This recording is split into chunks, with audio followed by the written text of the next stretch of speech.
Will was saying today, and it's bloody marvellous breath of fresh air to hear it in a Green Party conference.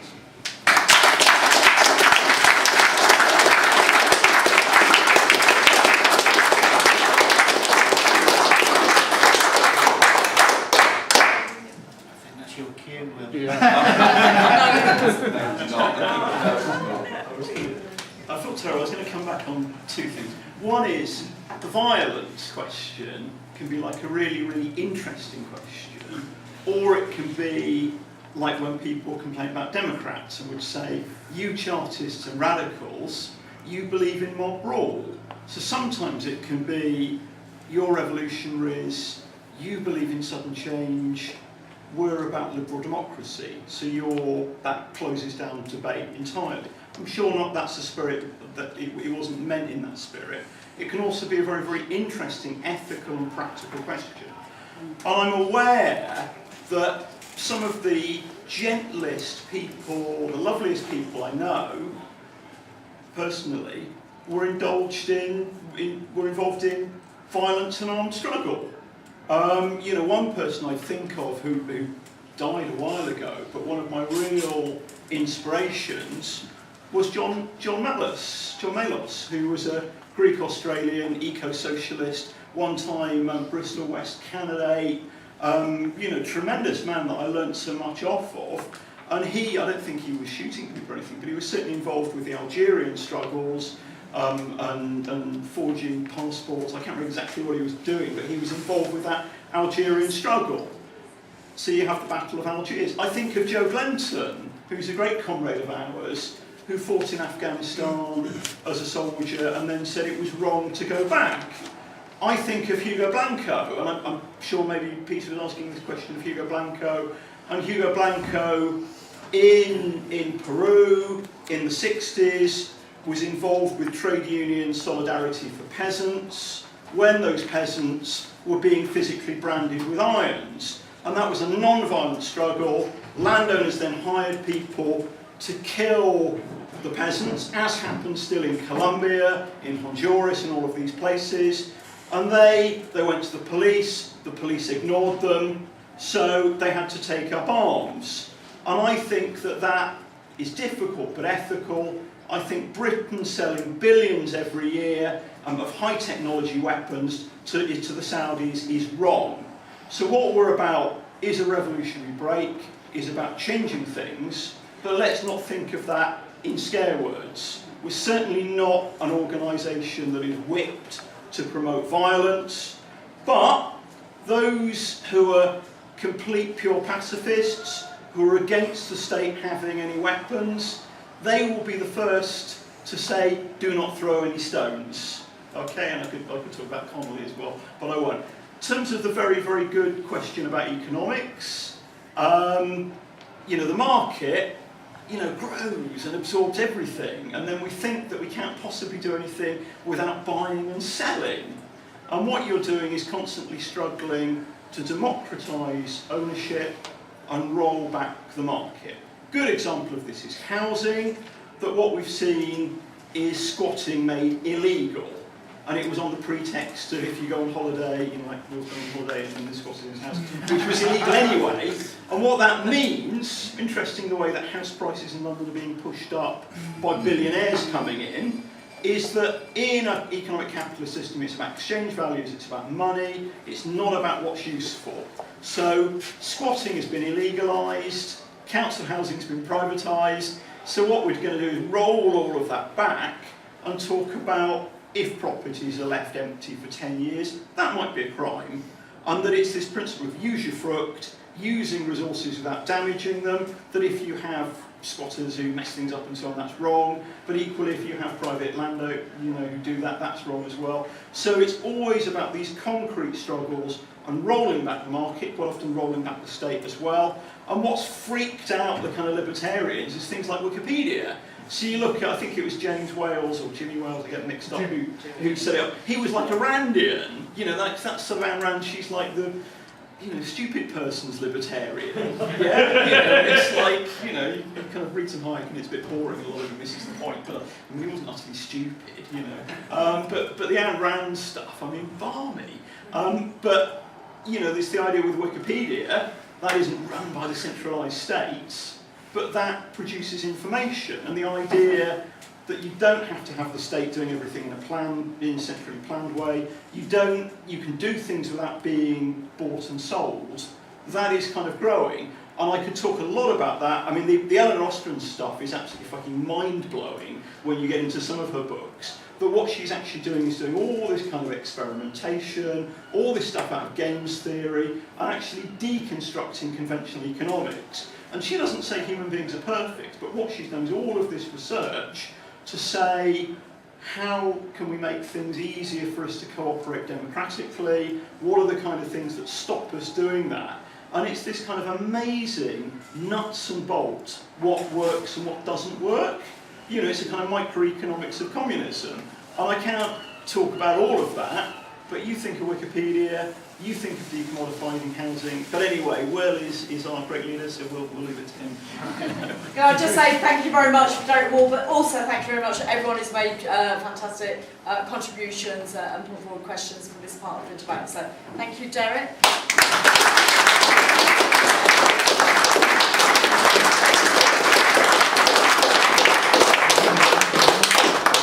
Now, I don't know how much Will wants to talk to us today. He's already delivered a fantastic speech at conference. He can make it as short or as long as he likes. He's the daddy tonight. Granddaddy! From 9:15 last night, he has become an actual granddad. And then after that, what is it? No, I was just going to make. I'm sure we were talking about Green Left, and if anybody thinks that we disagree, that we agree about everything, I hope we've knocked that on the head. I hope you think that we've got lines and things that we've managed to knock that on the head, and it won't stop anybody who's not yet a member from joining. I trust Tom with his cheery optimism to suggest that we do disagree, that we do agree on things. But maybe there's actually one thing that we do agree on, which is that tonight Will should certainly have the last word, and maybe we'll finish ahead of schedule, and I'm ready for a glass. Although I'm not going to put beer in mine. Mine's going to be empty. I'm going to be standing at the door collecting money for Green Left, particularly from anybody who doesn't make any contribution at the moment. Thank you very much, Peter. Yeah, we will put a hat out for some coins at the door, but we are going to have a brief discussion for those of you who want to stay for it about Green Left, our new website, comments and suggestions. Those of you who may want to contribute to our website or to our watermelon, and to talk to you about our ideas for a paper for October the 20th. So those things we will have a little bit of a formal thing just at the end. But over to you, Deputy Leader of the Green Party of England and Wales, member of Green Left, Will Duckworth.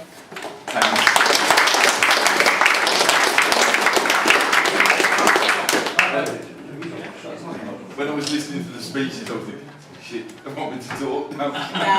But I've made some. First of all, 2 requests. A, do you mind if I stay sat down?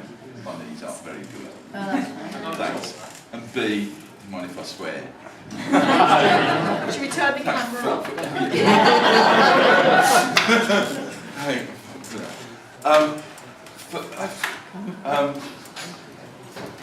Now, 2 of you used the term condemn, didn't you, in your speech? You've used it, you both used it. I got told off. What, in the press office? Condemn? Nobody knows what that means. It sounds like condom. Am I right?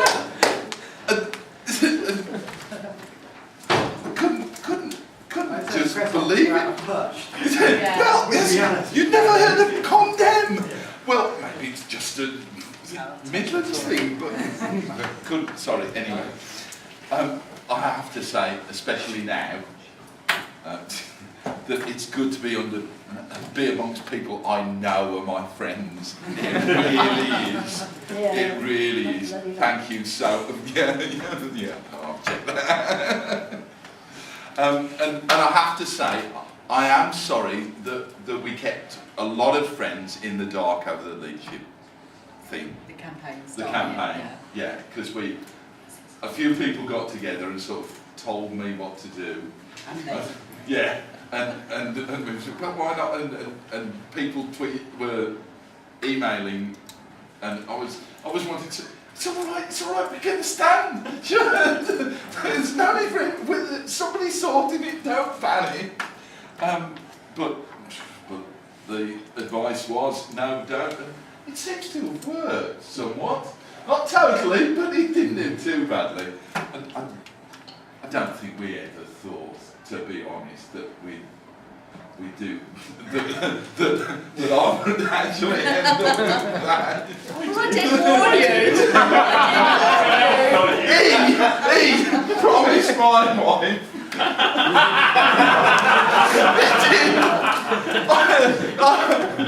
Honestly, on Monday, there we were, because I knew I wouldn't get it, because I'd been away for 5 weeks.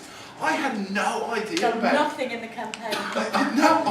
I mean, I went to the Birmingham hustings, and then that was it. I've been away for 5 weeks in Scotland, in the camper van, a diesel guzzling camper van. I'm sorry. And I had no idea about Natalie's campaign, which apparently was bloody fantastic. I assumed that Peter Craney and Alex Phillips were going to get it. So, I mean, I came back early because my granddaughter, I know it is now, grandchild then was due, and it just didn't happen. So I've got a garage with a sedum roof that started leaking. So I knew we'd got to get the sedum off, fix it, and then put the sedum back on, and I grew all the sedum from seed. That's why it's leaking. Well, it's not anymore.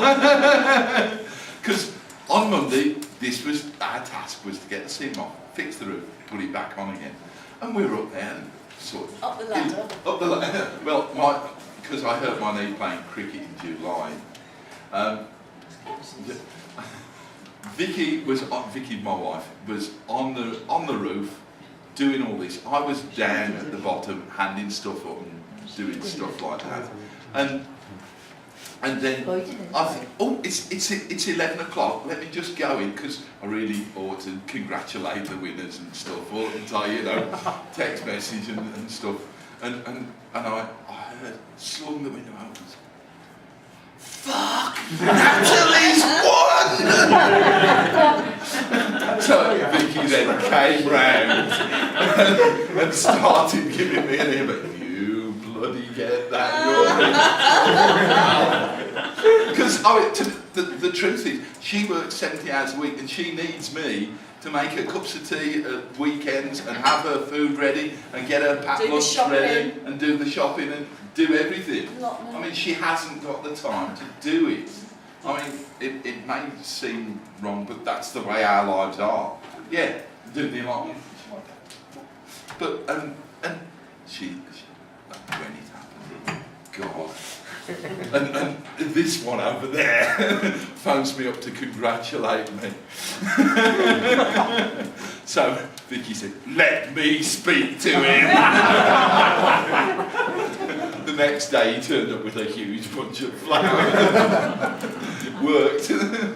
And anyway, I haven't written any of that down. Right, sorry. Yeah, I did. It's good to be amongst friends. And somebody, when I came in and sat down, said some comment about false modesty. I'm sorry, it's not. I don't believe this. I mean, I remember being at Green Left last time and sat there and the video going, and I was watching it. Look, that's the top of my head. That's the top of my head. and I just cannot come to terms with this. It's fantastic. And listening to these erudite speeches and there's so many people in this room who know a hell of a lot more about this than I do. And I know what I know and I can do what I can do, but there is nothing special about me. There really isn't. I'm just an ordinary chap. I really am. And That's what's special.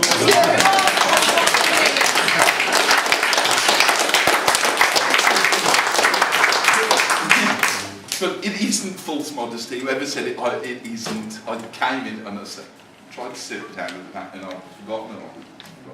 I printed the leaflets, by the way. I printed them. But my election shows that the rest of the party isn't actually as far away from we are as some of us thought before. And the fact that people didn't come very high up is a story. Yeah. Right.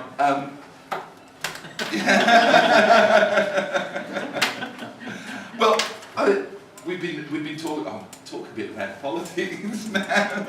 When the USSR broke up, people were saying communism is dead. It doesn't work. But 2008 proved to everybody with half a brain that capitalism does not work.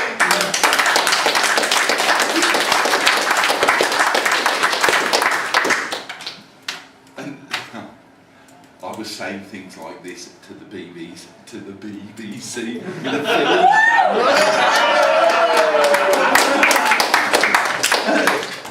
And the interviewer said, "Your views could chime with a Marxist." So I thanked him. I don't know if I showed it. And now, who was it who said that growth is to capitalism like peddling is to riding a bike? If you stop. Sorry? The guy next to you, I think. Yeah.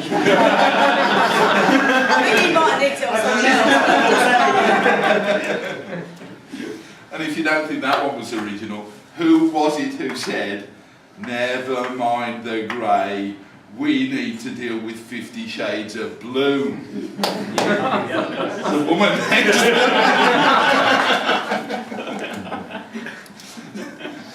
So you see, it ain't me. It ain't me. I just got a funny face at people laugh. But thank you so much. I mean, thank you everybody for this and for voting and getting people to vote. And I sincerely hope that I can live up to your trust. I really do. You already have. Yeah.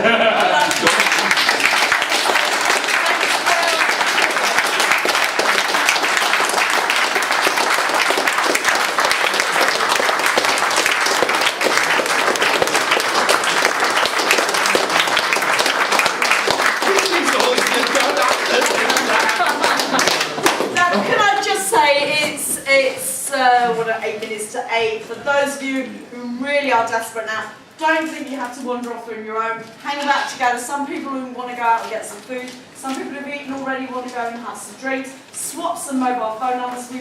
Some people go for a meal and then meet up later on, so make sure that you don't have to wander back on your own if you need to. Those of you who would like to have a quick chat with the editorial team, those of us who've casually thrown together watermelon, who have produced what I think is a fantastic and gorgeous looking website for thegreenleft.org. We don't own Green Left, so it's not the first thing that comes up. Search up The Green Left, one word, and you'll get us quite quickly. Put it on your browser bar. And those of you who maybe want to talk about... Just very, very quickly, October the 20th, we want to try and put together a tabloid newspaper, 12 pages, to hand out for free. There are 3 things that we will need for that. First one, articles. If you want to contribute an article, 500 words, 2nd of October, email it to me or Romain or to Martin. Second, cash. It costs money. We've got some money. We need some more. Any contributions for that, which is separate to what people are doing. That's for this room and this meeting. The third thing is people who are going to be able to, on October 20th, get out and distribute it. This is just a kind of mock-up front page that we've been doing. That's why it says important headline and that, rather than an actual out of the articles yet. We are interested not just in articles from Green Left. If you've got contacts in socialist resistance, in the SWP, in the Socialist Party, in the Labour Party, outside of any party political structure who are interested in contributing eco-socialist articles, we want to put them in this, to put them together and try and make it kind of a nice balance. non-sectarian, pluralist, polycentric, however you want to describe it, kind of publication. Brilliant. So, very, very quickly. So a couple of things, couple of things. Some coins, big coins or notes towards the room for tonight's meeting, and if you've enjoyed tonight's meeting, we would like to see that expressed in a financial contribution. And then also, maybe longer term, a cheque or a monthly contribution into Green Left to support us towards the paper. Leaflet. Derek wanted, what leaflet? What? Get people tomorrow, or before you go, pick up leaflets and placards. You're going to build this. Oh yes, We've got and tons of them stuff. upstairs. The stuff Take that I them away. designed 2 We don't want to years ago take them back still again. has been sitting in the cupboard, so And take it's it still away, as relevant roll it up now. and take it away, exactly. Derek has got a final comments and so, and Will, maybe a final one before we go? I just want to apologise for not being able to stay and speak. I've got 2 more things I've got to get to tonight. That's fine, you can disappear Agency now. Denny's brilliant. Yeah. Alright, give them hell, and if anyone's cheeky, They weren't there. Derek. Actually, I felt like I was with friends as well at the whole thing today. No, you have They were impressed. great. You have impressed, and you have won the hearts and minds of the whole party. And I wouldn't wonder if Green Left membership